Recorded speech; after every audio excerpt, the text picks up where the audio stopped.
Samanangandini Ndikila Maxi It's Nando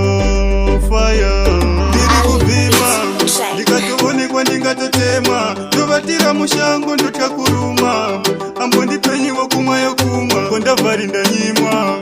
Mwari baba oye ndokumbira regerero paipo ndakatadzira iiwo ndakatadzira Mwari baba oye ndokumbira regerero paipo ndakatadzira iiwo ndakatadzira Mwari mundiregererevo zviripo zvandakaita ngokusazivavo nyika yapera musondilangariravo kudenga ikoko ndoda kutokuendavo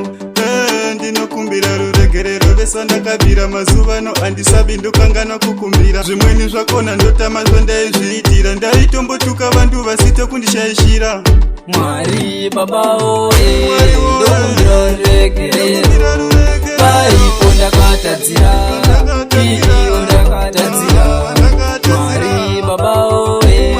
ndokumbira ruregerero paipo ndakatadzira iiwo ndakatadzira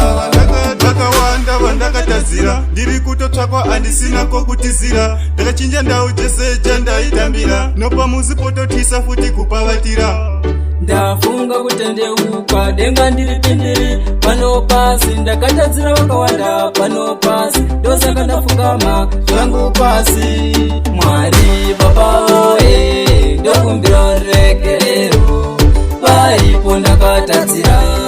iiwo ndakatadzira